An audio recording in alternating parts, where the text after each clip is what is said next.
नमस्कार, खबर दोपहर बुलेटिन में आप सभी का स्वागत है। मैं हूं आपके साथ निशा शर्मा। ये दोपहर की खबरों पर एक नजर डालते हैं और सबसे पहली खबर आपको रायसिंह नगर से देते हैं।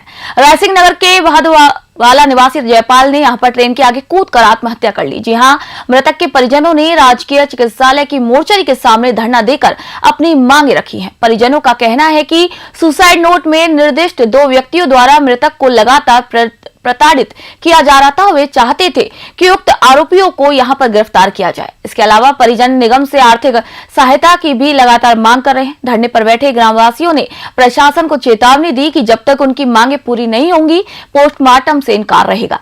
थानाधिकारी महावीर बिश्नोई भी मौके पर पहुंचकर परिजनों को समझाइश कर रहे हैं और मामले की जांच में जुट गए हैं। प्रशासन ने लोगों को शांत रहने और कानून के अनुसार कार्रवाई का भी भरोसा दिला रही है। रायसिंह नगर से राजू शर्मा की रिपोर्ट आप देख रहे हैं।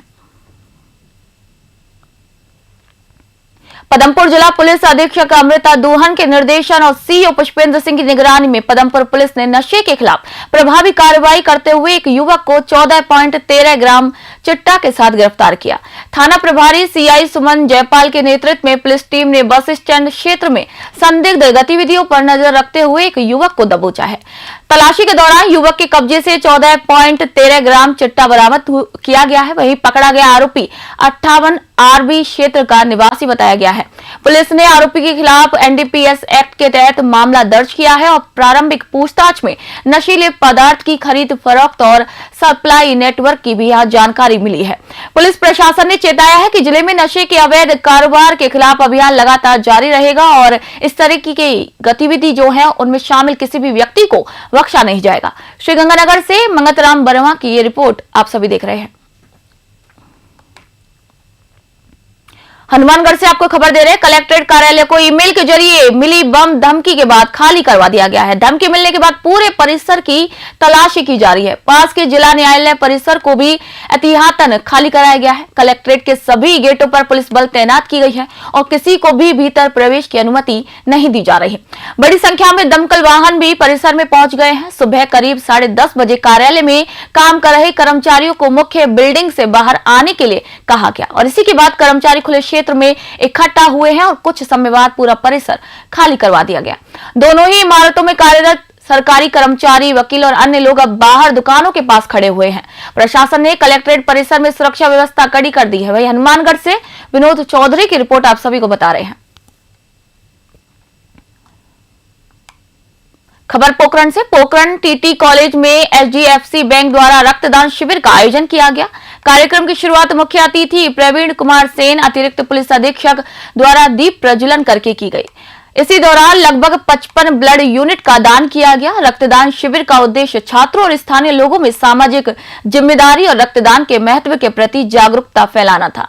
कार्यक्रम में मौजूद लोगों ने इसे एक सराहनीय पहल बताया और कहा कि इस तरीके के कार्यक्रम समाज में मदद और सहयोग की भावना को मजबूत करते हैं।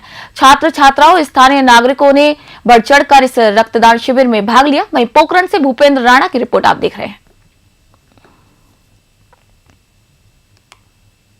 खबर कोटा से। कोटा नमकीन व्यापार समिति ने वार्षिक समारोह में कोटा हाड़ौती राजस्थान के नमकीन उद्योग के विकास के लिए संगठित और सशक्त मंच प्रस्तुत किया। कार्यक्रम में प्रदेश भर के नमकीन निर्माता, व्यापारी, सरकारी विभाग, बैंक और औद्योगिक संस्थान भी यहां शामिल हुए।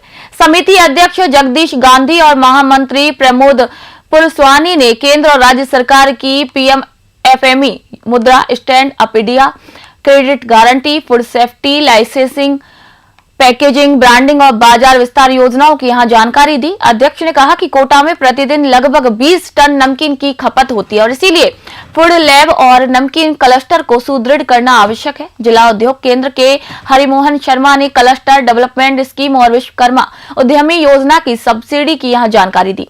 गोविंद मित्तल ने कोटा कचौरी के लिए जीआई टैग की आवश्यकता भी बताई। कोटा से कामिंदु जोशी की रिपोर्ट आप देख रहे हैं।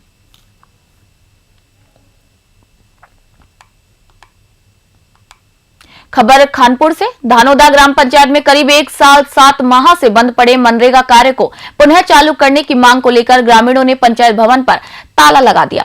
ग्रामीणों का यहां पर आरोप है कि सरपंच द्वारा अपने परिवार और नुमाइंदों को मनरेगा कार्य में प्राथमिकता दी जा रही है, जिससे कि मिलीभगत और भ्रष्टाचार प्रतीत हो रहा है। ग्रामीणों ने बताया कि महिला सरपंच होने के बावजूद भी उनके परिवारजन ही पंचायत कार्य संचालित कर रहे हैं, जिससे कि योजनाओं का लाभ आम जनता तक नहीं पहुंच रहा। ग्राम विकास अधिकारी देवकी नंदन ने मौके पर पहुंचकर ग्रामीणों को समझाया है और आश्वासन दिया है कि दो दिन में मनरेगा कार्य को स्वीकृति मिल जाएगी। उन्होंने बताया कि 17 दिसंबर को मस्ट्रोल निकालकर कार्य सुचारू रूप से चालू कर दिया जाएगा। वहीं ग्रामीणों ने अधिकारी की बात मान ली और ताला भी हटा दिया। इस पहल से क्षेत्र में योजनाओं के समय पर क्रियान्वयन की उम्मीद भी बढ़ी है। खानपुर से विनायक पंकज की रिपोर्ट आप देख रहे हैं।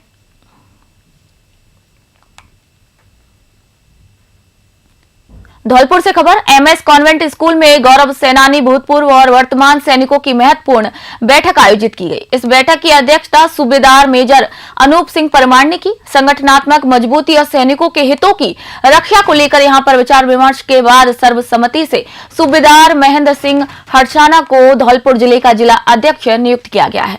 बैठक में जिला कार्यकारिणी का गठन भी किया गया, जिसमें उपाध्यक्ष पद पर हवलदार रामकिशन कुशवाहा, सूबेदार कंप्यूटर सिंह और हवलदार कोमल सिंह, कोषाध्यक्ष हवलदार अमृत सिंह, सचिव हवलदार राजवीर सिंह, महासचिव हवलदार लाल सिंह, सह सचिव हवलदार कैलाश मीणा, आयोजन प्रभारी हवलदार बनवारी गिरी और संरक्षक के रूप में सूबेदार मेजर अनूप सिंह परमार शामिल है।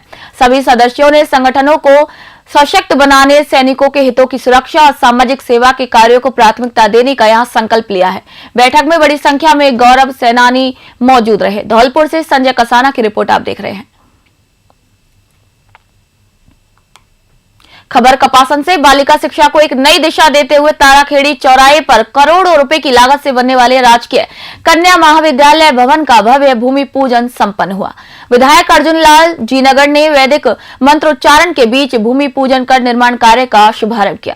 इस महाविद्यालय के बनने से कपासन और आसपास के ग्रामीण क्षेत्रों की छात्राओं को अब उच्च शिक्षा का प्रमुख केंद्र मिलेगा और उन्हें दूर जाकर पढ़ाई करने की भी मजबूरी नहीं रहेगी।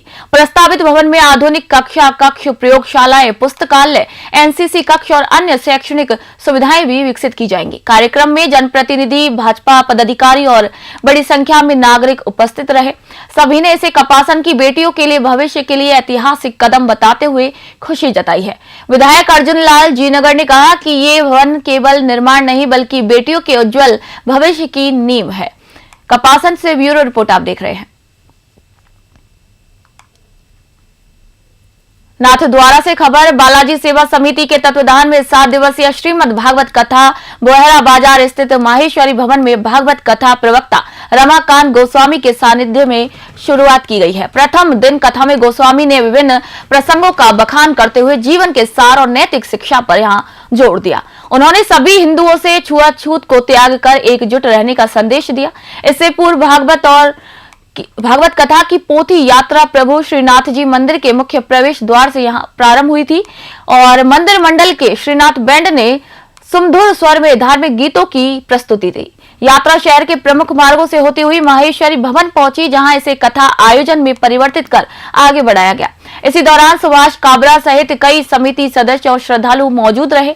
आयोजन के माध्यम से स्थानीय लोगों को धार्मिक और सामाजिक संदेश देने का भी प्रयास किया गया। नाथद्वारा से ब्यूरो रिपोर्ट आप सभी देख रहे हैं। दोपहर की खबरों में फिलहाल के लिए इतना ही। देश दुनिया की खबरों के लिए देखते रहिए News 21। मैं निशा शर्मा आप सभी से इजाजत चाहती हूँ।